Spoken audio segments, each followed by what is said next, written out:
It started with tension in the air, palpable, thick, impossible to ignore. The crowd was roaring, the stakes couldn't be higher, and all eyes were locked on the league's brightest star, Caitlin Clark. And then, in a blink, it was gone. The energy drained from the arena like someone had ripped the soul out of the game. Caitlin Clark, the face of the WNBA's resurgence, had just been ejected from a game, and nobody could believe what they were seeing. The call wasn't just controversial, it was catastrophic. A second technical foul, dealt swiftly and without hesitation, sent Clark walking off the court with disbelief plastered across her face. This wasn't a bench player being sidelined in garbage time. This was the league's crown jewel, a generational talent who had transformed women's basketball overnight. Her ejection wasn't just a ruling, it was a declaration, and it sent shockwaves through the league. As she walked to the locker room in stunned silence, it wasn't just the fans who were frozen. Her teammates, her sisters in battle,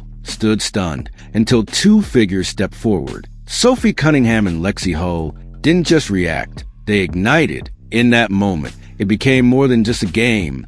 It became war. Lexi stood first, her voice cutting through the stunned silence like a blade. "This is a joke. Protect your stars," she screamed. Her face was flushed, her fists clenched, not in anger, but in disbelief that the league would treat its most valuable player like this. Sophie Cunningham rose beside her, calm but burning. Her presence didn't need volume. It carried weight. Together, they weren't just two players speaking up. They were the voice of every fan who had felt the injustice building all season. They turned to the referees, the coaches, the league itself, and without fear, they said, "Enough." The league may have silenced Clark that night, but they could not silence the fire she had ignited in her teammates. And that fire was about to engulf the entire WNBA. The protest didn't end on the bench. Sophie and Lexi marched across the hardwood with defiance in their steps, eyes locked on the officiating crew. Every movement screamed resistance. Every word dripped with purpose. Fans would feel it.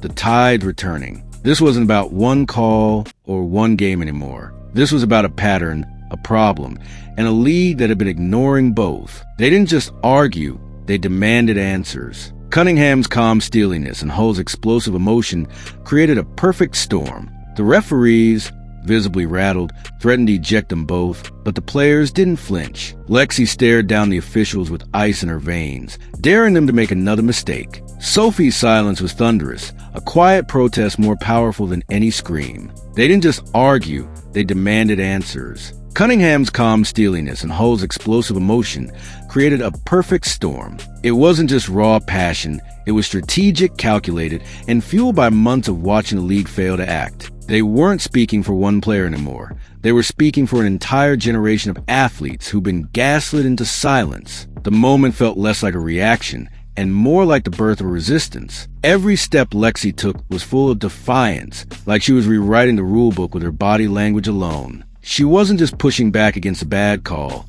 She was confronting a culture. The whispers around the league, the coded language in interviews, the double standards on court. It all came pouring out of her in one thunderous moment. And when Sophie stepped beside her, not with fury but with clarity, it sent chills through the arena. It was like steel meeting fire, and the referees had no answer. Fans watching from home saw it too. This wasn't immaturity. It was bravery. Sophie's body language didn't flinch. She didn't need to scream. Her loyalty was her loudest statement. You could see it in her eyes. Caitlin Clark would never walk alone again. This wasn't about post-game interviews or tweets. This was live, real-time accountability. And it wasn't just fans noticing. Cameras zoomed in. Commentators grew silent. ESPN's broadcast team, usually measured in neutral, couldn't hide the crack in their voices. Something massive was happening, and it was unfolding minute by minute, live, as if the entire league was being placed on trial. What the league didn't anticipate was the ripple effect. Kids in the stands, young girls wearing Clark jerseys, stood up and screamed alongside Lexi. Social media exploded, not just in outrage, but in inspiration. This wasn't just sports anymore.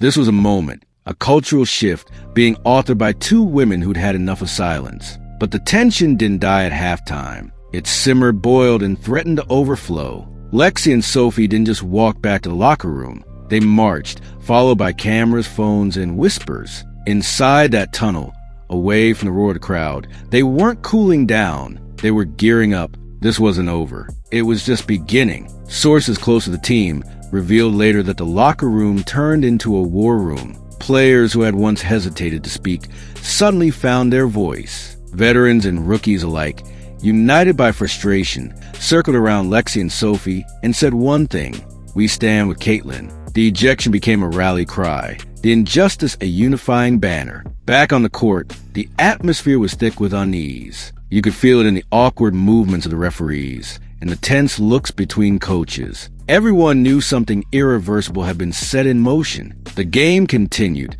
but it felt like the basketball had become secondary. What mattered now was the message, the movement, the moment. And while all of this unfolded, Caitlin Clark sat in the locker room, eyes locked on a screen replaying her ejection over and over. Her silence wasn't weakness. It was fury restrained. She wasn't crying. She wasn't panicking. She was remembering every foul that went uncalled, every elbow that got overlooked, every time she was told to toughen up. The fire in her eyes said everything. This ends now. Because for Caitlin, this wasn't the first time, and everyone knew it wouldn't be the last. She's been shoved, elbowed, cheap shot, and ridiculed all season long. Her greatness made her a magnet, not for praise, but for punishment. And the league's failure to draw a line, that was the real offense. It wasn't just about basketball anymore. It was about survival. And what made it even worse? The data. Cold, clinical numbers that told a chilling truth. Over 17% of the league's flagrant fouls were aimed at one person, Caitlin Clark. The Chicago Sky, shockingly, responsible for 80% of those. How is that not a headline? How is that not triggering an emergency meeting in league offices? And yet, nothing. No statements. No fines. No protective measures. Just silence. The same silence that is echoed every time Clark took a hit and got called for reacting. The same silence that smothers every cry for fairness. Lexi Hull didn't just break that silence. She set it on fire. And Sophie? She poured gasoline on it with every unwavering stare. Let's talk about what Lexi really did in that moment. She didn't just shout for justice. She risked her career. Players have been blackballed for less, seen as difficult or too emotional. But Lexi didn't care. Because when you see a friend, a teammate, a sister being punished for being great, what else is there to lose? Sophie's presence was equally vital. Her strength lies in the moments between chaos. She doesn't need a mic. Her authority is in her refusal to move. Her stillness is louder than any speech. When she stood shoulder to shoulder with Lexi, she turned protest into unity. This wasn't just two friends backing a teammate. This was a front line forming. Live, visible, undeniable. And fans noticed. The ratings soared as the clip of Clark's ejection went viral. Everyone had a take. Sports talk shows, influencers, even celebrities not known for watching WNBA games were suddenly commenting. The conversation had jumped beyond basketball. It had become about accountability, representation, and institutional negligence. Sponsors were rattled. Brands that had poured millions into the league began to make quiet calls. They didn't want their names associated with a league that couldn't protect its own. Emails were sent. Phone calls requested. Damage control was in motion. But the problem wasn't just PR. It was foundational. The house was cracking, and the storm hadn't even hit yet. Then came the legends. Kevin Garnett, Paul George, names that carry weight, spoke out. They didn't whisper. They roared. They saw through the excuses and called for what it was, a failure to protect your stars. Their words carried more than opinion. They carried pressure. Pressure the league could no longer ignore. Lexi Hull's name began trending. Sophie Cunningham's jersey sales spiked. Their interviews were replayed, quoted, dissected. Suddenly, they weren't role players. They were revolutionaries. And Caitlin Clark? She didn't say much, but her silence spoke volumes. Because now, she had an army behind her. Behind closed doors, league officials scrambled. Emergency meetings, PR strategies, conversations with owners. But it all boiled down to one terrifying question. What if Caitlin leaves? What if the player who reignited this league walks out the door and never looks back? Because the offers are coming in. European clubs, Asian super teams, private leagues backed by billionaire investors who see what the WNBA won't. That Clark is the future. They're ready to build around her, offer her the world, give her safety, respect, power, everything the WNBA has withheld. And fans, loyal, diehard fans, are torn. They love the league. They love the game. But their hearts break watching what Clark endures. They tweet, they post, they cry out, she deserves better. They know that without her, the magic might disappear. The stands might empty. The cameras might fade. Sophie knows it too. That's why she fights. That's why she shows up with fire in her heart and steel in her spine. Not just for Clark, but for every girl watching. For every future legend still in high school, dreaming of the big stage. If the WNBA can't protect Caitlin Clark, what message are they sending to the next generation? Lexi refuses to let that message stand. She sees the writing on the wall, and she's rewriting it. Her defiance isn't about rebellion. It's about rebirth. She's demanding that the league evolve or get left behind. Her fight is a mirror, forcing the WNBA to see its reflection. And it's not pretty. As this story unfolds, one thing becomes clear. This is no longer about one game, one call, or one player. This is about power, about change, about whether the WNBA has the courage to grow or the arrogance to stagnate. Because the clock is ticking, and the world is watching. And as the spotlight grows hotter, there is no more room for excuses. Not from referees, not from leadership, not from anyone who claims to care about the future of women's basketball. Lexi Hull, Sophie Cunningham, and Caitlin Clark have drawn the line. And on one side is truth, on the other is silence. The WNBA must decide, which side are they on? Because this moment, this rebellion, this revolution, it will not be forgotten. It will define a generation. And when history looks back, the question won't be what happened that night. The question will be, who had the courage to stand? And who chose to stay silent? In those few minutes, the Indiana Fever stopped being just another team. They became the epicenter of a rebellion. The crowd, once stunned, now roared in approval. Fans in the stands and on social media alike began rallying behind them, echoing their cries. Protect your stars, they repeated. The game had changed, and the message was clear. Caitlin Clark would no longer be left to face the storm alone. But the problem ran deeper than one game. This wasn't a new issue. It was a breaking point. For months, Caitlin Clark had been brutalized on the court. Elbows to the ribs, hits to the face, flagrant fouls that mysteriously went unnoticed. And yet, instead of being protected, she was punished for reacting, for speaking, for being visible. Sophie and Lexi had watched it happen in silence for far too long. But on that night, their silence shattered. Their protest wasn't just for Caitlin. It was for every player told to tough it out, to keep quiet, to be grateful for the spotlight, and endure the abuse that came with it. The system was broken, and the only way to fix it was to expose it. And expose that they did, live in front of the entire nation. The fans weren't blind. They had seen Clark take hit after hit, and they were fed up. The energy in the arena shifted from entertainment to uprising. The crowd's cheers became chants. The WNBA wasn't just facing criticism, it was facing a movement, one sparked by loyalty, rage, and an unrelenting demand for justice. Then came the numbers, and they were damning. Over 17% of all flagrant fouls in the league were directed at one player, Caitlin Clark. One team, the Chicago Sky, accounted for nearly 80% of those brutal hits. That wasn't coincidence. That was a pattern. And fans were done pretending it wasn't happening. Every time Clark defended herself, every time she showed even a flicker of emotion, the league punished her. Lexi Hull called it out for what it was, systemic favoritism. Sophie Cunningham didn't mince words either, calling the league's silence deliberate. They weren't speculating. They were exposing. The betrayal cut deep.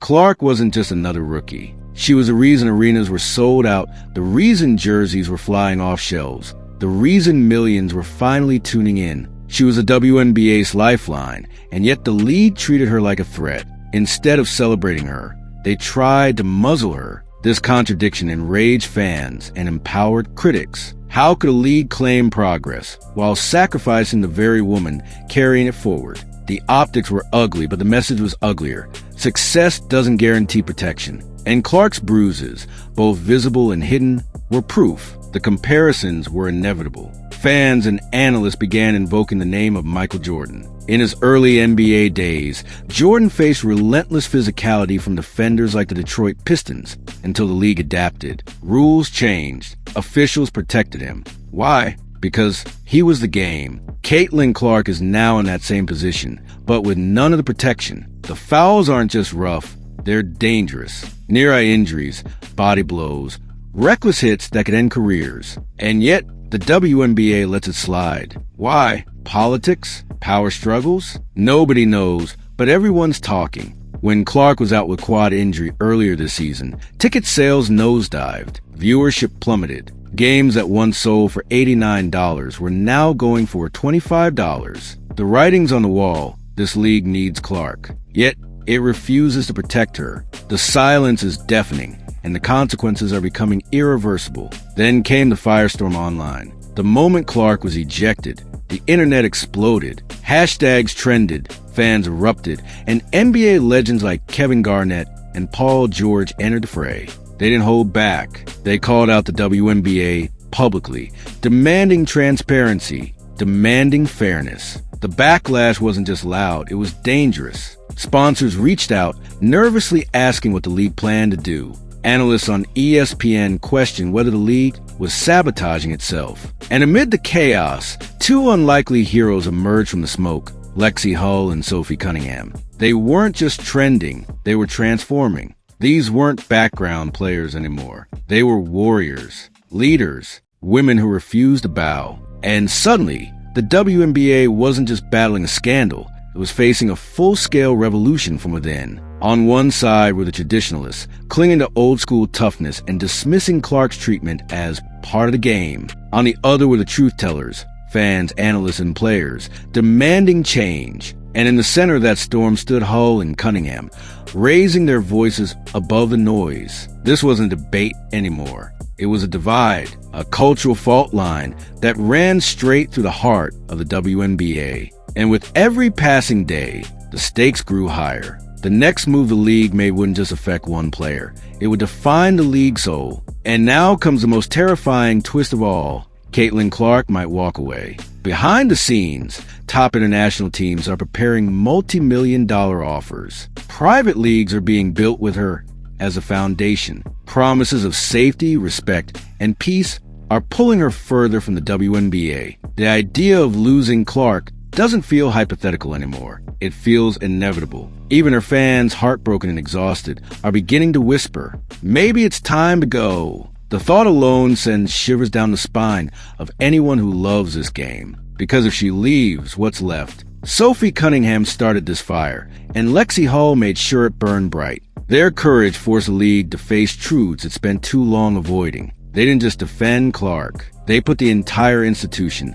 on notice. The days of silence are over. Now, Clark holds all the power. She can stay and fight, or leave and shatter the league's illusion of unity. Whatever decision she makes, one thing is clear. The WNBA is no longer in control. The players are, and their message is as clear as ever. Protect your stars, or lose everything. So as we stand on the edge of what could be the greatest reckoning in women's basketball history, we ask the question the league is too afraid to answer. Will the WNBA finally rise and protect Caitlin Clark, or will it crumble under the weight of its own silence? What happens next isn't just about basketball. It's about power, protection, and the fight for what's right. Stay tuned. This storm has only just begun.